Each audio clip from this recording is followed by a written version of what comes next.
वासुदेवाय।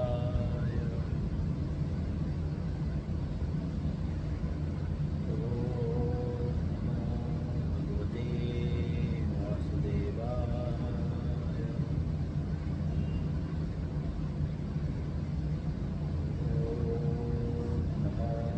भगवते वासुदेवाय।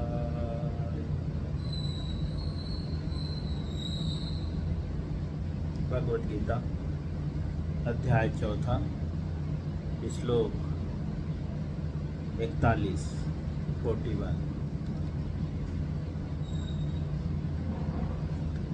अब भगवान अर्जुन को आगे समझाते हैं, जैसा कि हम कल पढ़ चुके हैं। हम श्लोक पढ़ेंगे। योग संन्यस्त कर्माणं ज्ञान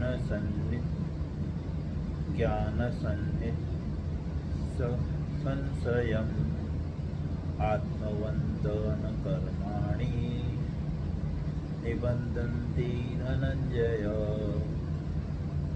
पुनः योग संन्यस्त कर्माणं ज्ञान संशयम् आत्मवन्तन कर्माणि निबन्धन्ति धनञ्जय।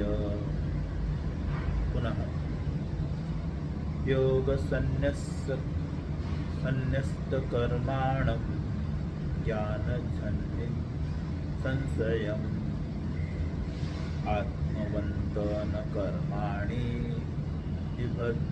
निबन्धन्ति धनञ्जय।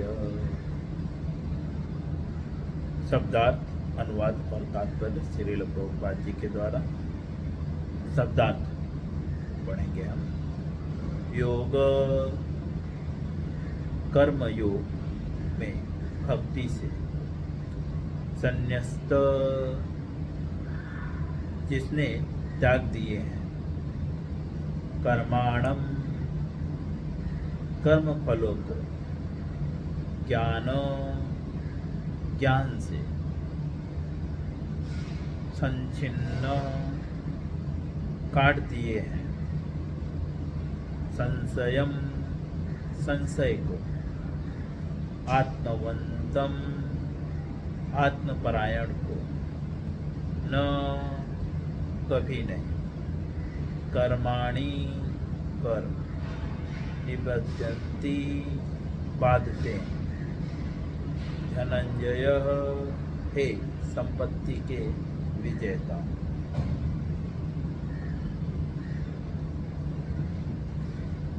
यहाँ पे शब्दार्थ में हम जैसा कि समझ रहे हैं, जो ज्ञानी है या ज्ञान के द्वारा व्यक्ति संशय को काट देता है, जैसा कि पिछले श्लोक में बताए, पिछले श्लोक में बताते हैं, जो संशय आत्मा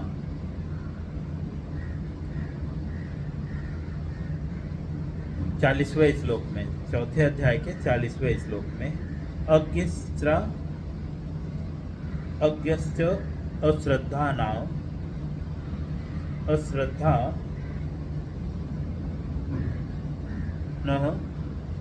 संशय आत्मा विनश्यति। जो संशय आत्मा है, अर्थात जिसको कंफ्यूजन है, जो स्थिर मन वाला नहीं है, कभी इसे सत्य मान रहा है, कभी उसे सत्य मान रहा है, तो ऐसा व्यक्ति ज्ञान के द्वारा जो है संशय को काट देता है, और तब जाकर वह आगे बढ़ता है। श्रील प्रभुपाद जी जो है अनुवाद करते हुए बताते हैं, जो व्यक्ति अपने कर्मों का परित्याग करते हुए भक्ति करता है, जो व्यक्ति अपने कर्मों का परित्याग करते हुए भक्ति करता है, कर्म फलों का परित्याग अर्थात जो भी हम कर्म करते हैं उसका कुछ न कुछ फल होता है। जैसे हम काम करते हैं तो कुछ न कुछ उसका आउटपुट मिलता है। तो जो व्यक्ति जो है कर्म के फलों का परित्याग करता है और कर्मों के फलों का परित्याग करते हुए क्या करता है? भक्ति करता है। भक्ति अर्थात भगवान की सेवा करता है। तो और जिसने संशय दिव्य ज्ञान द्वारा विनष्ट हो चुके होते हैं, जिसका जो है संशय जो है दिव्य ज्ञान के द्वारा विनष्ट हो चुके हैं, वही वास्तव में आत्मपरायण है। हे धनंजय, वह कर्म के बंधन से नहीं बंधता। अब भगवान जो है हमें बता रहे हैं कि ये जो बंधन है जो है यही हमारे मुक्ति में रुकावट है। आत्मा और परमात्मा संबंधी जो ज्ञान है इसमें ये जो बंधन है ये रुकावट है। और बंधन किससे क्रिएट होता है? तो बता रहे हैं कर्म बंधन। ये जो कर्म करने से जो है बंधन उत्पन्न होता है। तो कर्म करने से बंधन क्यों उत्पन्न होता है? इसका जो है तीसरे अध्याय में हमें बता चुके हैं कि कर्म बंधन क्यों निर्माण होता है। तीसरे अध्याय के 9वें श्लोक में जो है बताते हैं यज्ञार्थ कर्मणा नेत्रम लोकोयम कर्म बंधनम तदर्थम कर्म कौन्तेय मुक्त संग समाचर। कर्म का बंधन कब निर्माण होता है? जैसा कि यहाँ पे बता रहे हैं, जो व्यक्ति कर्म के फलों का परित्याग कर देता है और भक्ति में कर्म करता है और जिसको दिव्य ज्ञान है, दिव्य ज्ञान के कारण जो है वो संशय को विनष्ट कर देता है, वह व्यक्ति कर्म के बंधन से जो है नहीं बंधता। कर्म के बंधन में वो व्यक्ति नहीं बंधता। तो कर्म के बंधन में कर्म को सबसे पूर्व कर्म का परित्याग कैसे करें? हम शुरू की लाइन में वापस से पहुंचेंगे, नीचे से हम नहीं, हम ऊपर से शुरुआत करेंगे। जो व्यक्ति कर्मों का परित्याग कर देता है, क्यों वह व्यक्ति कर्मों का परित्याग कर देता है? क्योंकि कर्मों से बंधन क्रिएट होता है, जैसा लास्ट में बता रहे हैं। तो वह कर्मों के बंधन को परित्याग कैसे करता है? तो भगवत गीता के जो है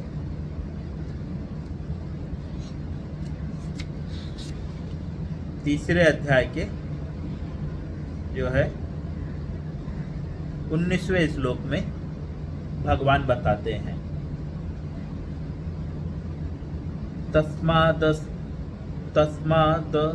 सततम कार्य कर्म समाचर।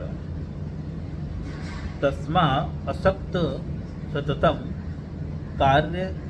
कार्यम कर्म समाचर। असक्तो ह्याचर कर्म। वहां पे बताते हैं भगवत गीता के जो है 19वें श्लोक में, तीसरे अध्याय के 19वें श्लोक में, कि वो कर्तव्य समझ के कर्म करता है। कर्मों के जो फल हैं उसका परित्याग वो कैसे करता है? सिर्फ कर्तव्य समझ के वो कर्म करता है। प्रभुपाद जी अनुवाद में लिख रहे हैं कि कर्म फल में आसक्त हुए बिना मनुष्य को अपना कर्तव्य समझकर निरंतर कर्म करते रहना चाहिए, अनासक्त होकर।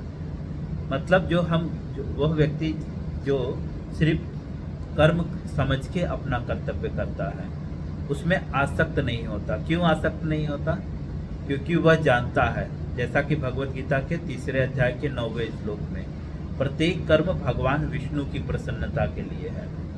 अगर हम भगवान विष्णु की प्रसन्नता के लिए कर्म ना करें तो क्या होगा? कर्म बंधन निर्माण होगा। और कर्म बंधन जो है आत्मपरायण, जो आत्मपरायण होना चाहते हैं, अर्थात जो आत्मा के परायण होना चाहते हैं। आत्मपरायण अर्थात जो आत्मा और परमात्मा के संबंध के ज्ञान को समझना चाहते हैं।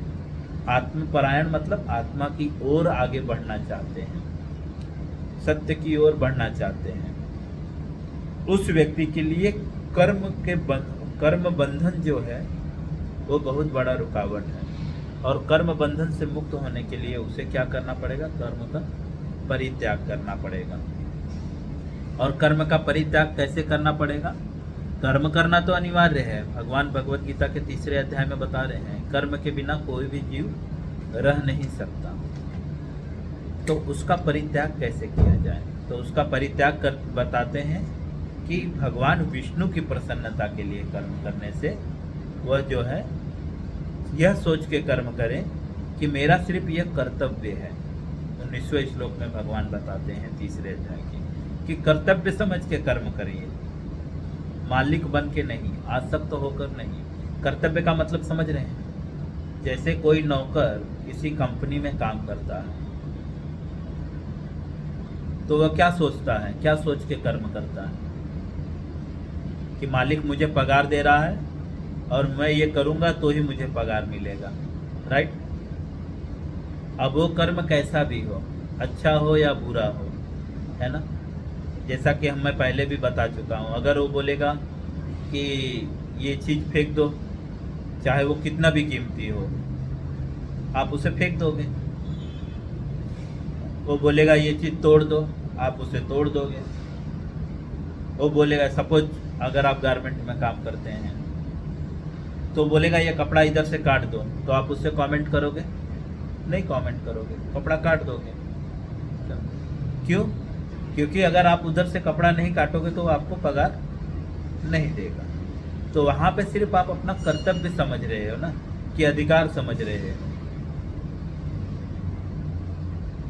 तो जब व्यक्ति अपने जीवन में प्रत्येक कर्म को सिर्फ कर्तव्य समझ के करता है, जैसे माता पिता की सेवा कर्तव्य है, पत्नी की सेवा कर्तव्य है, अधिकार नहीं है, मालिक नहीं है, वो सोचता है कर्तव्य है। ये कर्तव्य किसके द्वारा दिया गया है? भगवान के द्वारा दिया गया है। वो यह समझ के करता है कि भगवान ने ये कर्तव्य करने के लिए मुझे कहा है, ठीक है? अगर मैं ये कर्तव्य करूँगा तो भगवान मुझे जो है अपने धाम में बुला लेंगे। वह प्रत्येक कर्तव्य को भगवान की प्रसन्नता के लिए करता है। जैसा कोई नौकर प्रत्येक कार्य किसके लिए करता है? सेठ की प्रसन्नता के लिए। सेठ को लग रहा है इधर से कपड़ा काट देना चाहिए तो उधर से काट देता है ना? सेठ को लग रहा है कि ये पानी फेंक देना चाहिए तो वो पानी फेंक देता है। सेठ को लगता है ये सामान की ज़रूरत नहीं है तो कितना भी महंगा सामान हो हम उसे रखते हैं, फेंक देते हैं, है ना? तो जैसे हम मटेरियल वर्ल्ड में कहीं पे जॉब करते हैं तो वहाँ पे सिर्फ कर्तव्य समझते हैं, वैसे ही ये वास्तव में ये भौतिक जगत में हमें सिर्फ अगर हमें मुक्त होना है तो सिर्फ कर्तव्य समझ के कर्म करना होगा। तो यहाँ पे बता रहे हैं कि जो व्यक्ति अपने कर्म फलों का परित्याग कर देता है, कैसे परित्याग करता है? सिर्फ कर्तव्य समझ के, जैसा भगवत गीता के 19वें श्लोक में बताया गया है कि वो जो व्यक्ति अपने कर्म को परित्याग कैसे करता है? सिर्फ कर्तव्य समझ के कार्य करता है। इससे जो है, और दूसरा आगे क्या करता है? परित्याग करते हुए भक्ति करता है। भक्ति अर्थात भगवान की सेवा, निष्काम सेवा। भक्ति का मतलब निष्काम सेवा, अर्थात उस कोई कामना नहीं होती है। जैसा कि मैं पहले भी कह चुका, कई प्रकार के भक्त हैं। कोई नेता भक्त है, कोई पत्नी भक्त है, कोई पति भक्त है, कोई पुत्र भक्त है, कोई पुत्री भक्त है, कोई पिता भक्त है। भक्ति का अर्थात जो व्यक्ति किसी दूसरे व्यक्ति के लिए निस्वार्थ भाव से कर्म करे उसे भक्ति कहते हैं। या तो भक्ति का अर्थ भगवान की प्रेम पूर्वक सेवा। हम यहाँ पे जो भक्ति का प्रयोग हो रहा है उसका अर्थ है भगवान की प्रेम पूर्वक सेवा। प्रेम पूर्वक मतलब अगर हम किसी से प्रेम करते हैं और उसकी सेवा करते हैं तो उससे कुछ अपेक्षा रखते हैं? नहीं ना। सोचते हैं क्या मैं उसको प्रेम करता हूँ, उसकी सेवा कर रहा हूँ तो वो मुझे कुछ देगा? नहीं, कुछ भी डिजायर नहीं रखते कि मुझे कुछ मिलेगा। तो इसका तात्पर्य अगर हम भगवान की सेवा कर रहे हैं और ये सोच के कर रहे हैं कि भगवान मुझ पे कृपा करेंगे, भगवान मेरी ये इच्छा पूरी कर देंगे, तो ये एक्चुअली क्या है? भक्ति नहीं है। बिकॉज कि भक्ति का तात्पर्य क्या है? प्रेम पूर्वक सेवा। कुछ भी वो सेवा के बदले कुछ भी इच्छा न रखना, है ना। अगर हम किसी से प्रेम करते हैं तो उसके खुशी के लिए लेकर जाते हैं ना कोई भी चीजें, कि अपनी खुशी के लिए लेकर जाते हैं, मुझे अच्छा लगेगा, नहीं ना, उसको अच्छा लगेगा, उसको ये पसंद है, उसे ये पसंद है। उसी तरह से यहाँ पे जो भक्ति का तात्पर्य है वो भगवान की प्रेम पूर्वक सेवा, अर्थात भगवान की सेवा करते हुए कुछ भी डिजायर ना रखना।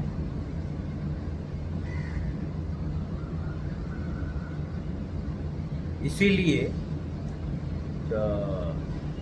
चैतन्य महाप्रभु के शिष्टाष्टकम में लिखते हैं, ना धनम ना जनम ना सुंदरी कविताम व जगदीश कामये। भक्त भगवान से बोलता है, चैतन्य महाप्रभु भक्त की लीला करते हुए भगवान से प्रार्थना करते हैं, ना धनम, ना मुझे धन चाहिए, ना जन्म, ना तो मुझे लोगों का भीड़ चाहिए, ना सुंदरी, ना मुझे कोई सुंदर स्त्री चाहिए। जैसा कि आजकल भक्त लोग शादी करते हैं तो सुंदर स्त्री पैसा देख के करोड़पति है कि नहीं है, पढ़ी लिखी है कि नहीं है। तो जो एक्चुअली जो भक्त है, हम जिसको भक्त बोल रहे हैं वो अलग है। एक्चुअल में जो रियल में जो भक्त है उसकी इच्छा, उसकी मनोदशा कैसी है, मना स्थिति कैसी है उसकी? ना धनम, मुझे धन नहीं चाहिए, ना जन्म, ना मुझे जन चाहिए, ना सुंदरी, मुझे कोई सुंदर चीज भी नहीं चाहिए। तो यहाँ सुंदरी मतलब सुंदर वस्त्र, सुंदर से मतलब कोई भी चीजें ऐसी जो सुंदर दिखती है। कविताम व जगदीश काम है, मुझे कोई मेरी प्रसन्नता, कविता मतलब कोई मेरी प्रसन्नता प्रशंसा करे ये भी नहीं चाहता। ना जगदीश काम है, जगदीश मतलब भगवान की भी कामना नहीं करता, ये भी नहीं सोचता कि मैं गौलोक जाऊं। क्या बोलता है? मम जन्मनी जन्मनी, मुझे जन्म जन्म भवता भक्ति हेतु कित्वई, मुझे कहाँ पे जन्म मिले? भक्तों के घर में।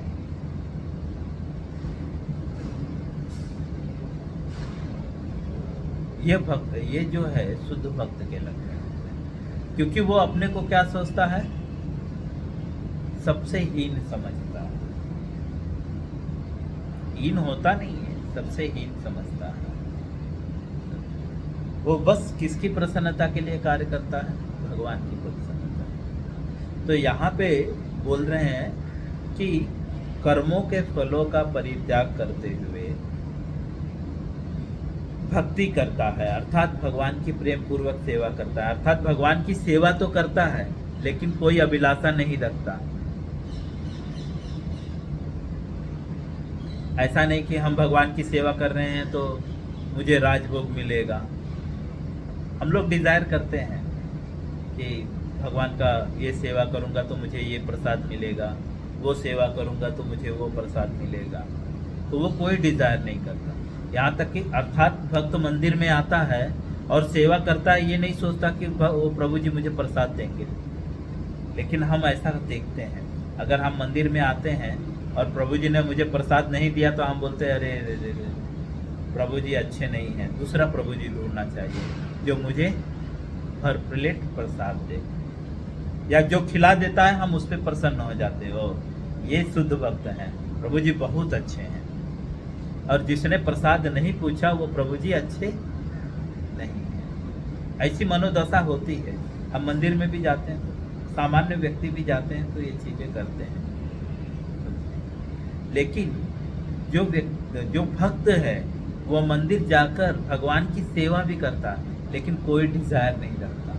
यहाँ पे वो बात बता रहे हैं, भक्ति करते हुए, भक्ति करता है। और आगे, और जिसके संशय दिव्य ज्ञान द्वारा विनष्ट हो चुके हैं। बता रहे हैं जिसका संशय जो है वो दिव्य ज्ञान के द्वारा विनष्ट हो चुका है। दिव्य ज्ञान मतलब हम पिछले श्लोक के तात्पर्य में पढ़ चुके हैं।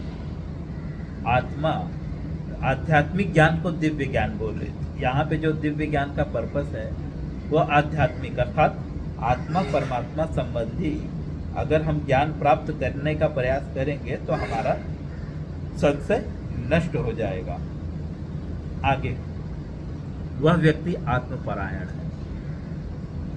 वही बता रहे हैं, वही वास्तव में आत्मपरायण है। यहाँ पे बता रहे हैं, देखो बल देकर बोल रहे हैं प्रभुपाद जी, वही व्यक्ति आत्मपरायण है, अर्थात वो व्यक्ति आत्मा को जानने का जो है अधिकारी है।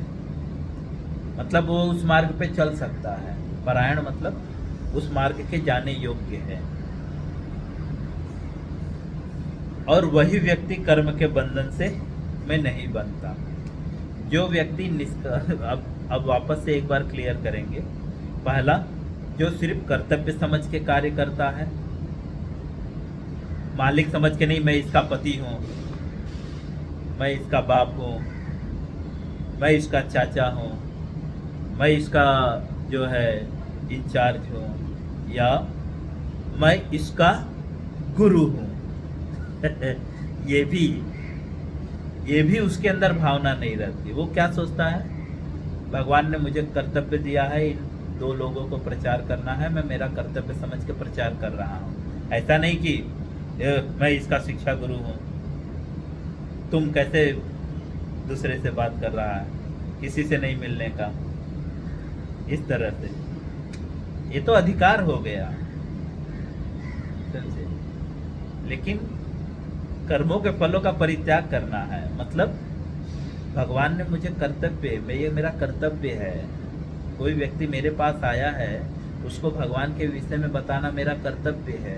भक्त को भी यही समझना चाहिए, कर्तव्य समझ के कर्म करना, और भक्ति पूर्वक कोई भी डिजायर नहीं रखना कि मैं उसे प्रचार कर रहा हूँ तो वो मुझे जो है आएगा तो कुछ ना कुछ खिलाएगा, जूस पिलाएगा, या समथिंग मेरा मोबाइल रिचार्ज कर देगा, या बहुत सारे इटरनली मैं बता रहा हूँ, भक्त लोग भी ऐसा सोचते हैं कि प्रभु जी मंदिर आएंगे तो प्रसाद लेकर आएंगे। ये भी डिजायर नहीं रखता। प्रभु जी आ गए, बस उनकी सेवा करनी। इस तरह से जो कर्म करता है, और कर्म करते हुए वो दिव्य ज्ञान से, अर्थात आत्मा परमात्मा रूपी ज्ञान से जो है वो संशय को मिटा देता है। अर्थात जो पीछे इसके पहले श्लोक में बता रहे हैं, जो संशय आत्मा है वो इस संसार में गिरता है। अर्थात संशय को मिटाना है तो क्या करना होगा, आत्मा परमात्मा रूपी ज्ञान प्राप्त करना होगा। और आत्मा परमात्मा रूपी ज्ञान कैसे प्राप्त होगा, गुरु के पास जाकर। इसके पहले कई श्लोक पहले बता चुके हैं, 36 श्लोक समथिंग, 34, 35, 36 श्लोक में भगवान बताते हैं गुरु के पास जाओ, क्योंकि गुरु जो है आपको दिव्य ज्ञान दे सकता है, आत्मा परमात्मा संबंधी ज्ञान दे सकता है। अर्थात अगर हमें संशय को मिटाना है तो गुरु के पास जाना होगा। और किस भाव से जाना होगा, विनित भाव से, विनित भाव से उनकी सेवा करते हुए जिज्ञासा करनी है। इस तरह से हम कर्म के बंधन से मुक्त हो सकते हैं। अनुवाद प्रभुपाद जी का तात्पर्य पढ़ लेंगे स्वागत में। तात्पर्य में श्रील प्रभुपाद जी बोलते हैं, जो मनुष्य भगवत गीता की शिक्षा का उसी रूप से पालन करता है जिस रूप में भगवान श्री कृष्ण ने दी थी। प्रभुपाद जी बता रहे हैं कि जो व्यक्ति भगवत गीता की शिक्षा का उसी रूप से पालन करता है जिस रूप से भगवान ने दी है, अपने हिसाब से नहीं, जिस रूप से भगवान बता रहे हैं कि कर्म करो लेकिन उसमें आसक्त मत हो, ठीक है। ऐसे और भी बहुत सारी चीजें बताए हैं। तो वह दिव्य ज्ञान की कृपा के समस्त संशयों से मुक्त हो सकता है। प्रभुपाद जी बता रहे हैं कि अगर हम भगवत गीता में जिस तरह से भगवान ने बताया है, अगर उस तरह से उसका पालन करेंगे तो हम दिव्य ज्ञान की कृपा से जो है समस्त संशयों को से मुक्त हो जाएंगे। और क्या होगा? मुक्त होने से क्या होगा? पूर्णतः कृष्ण भावना भावित होने के कारण उसे श्री भगवान के अंश रूप में अपने स्वरूप का ज्ञान पहले ही हो जाता है।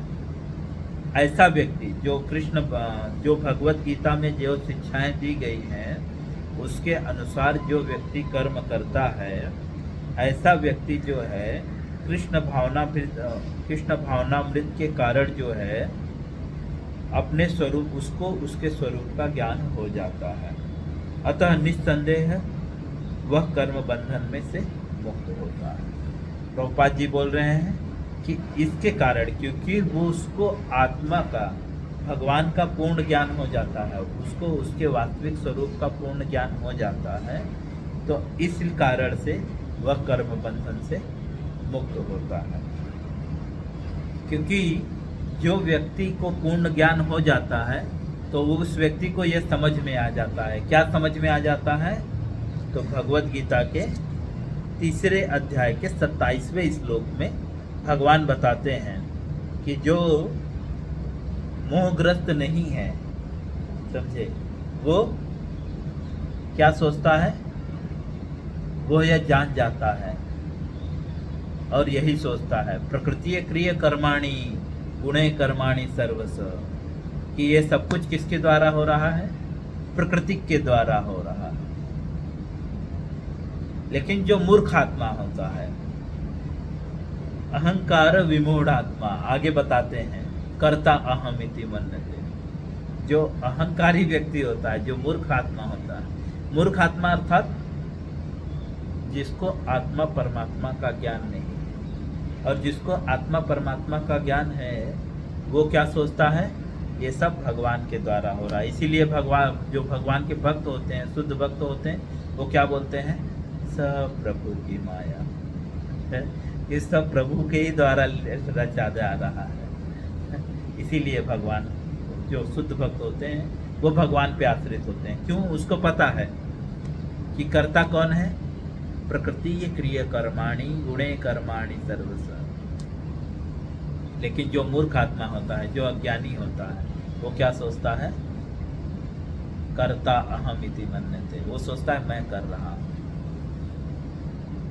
इस तरह से श्रील प्रभुपाद जी भगवत गीता के 4 अध्याय के 41वें श्लोक का तात्पर्य पूर्ण करते हैं। हरे कृष्ण।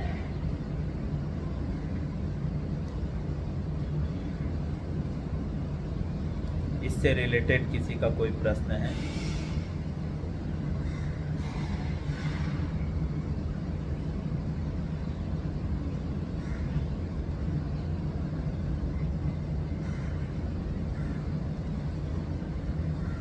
ठीक है, जिसका कोई प्रश्न हो कॉल करके पूछ सकता है।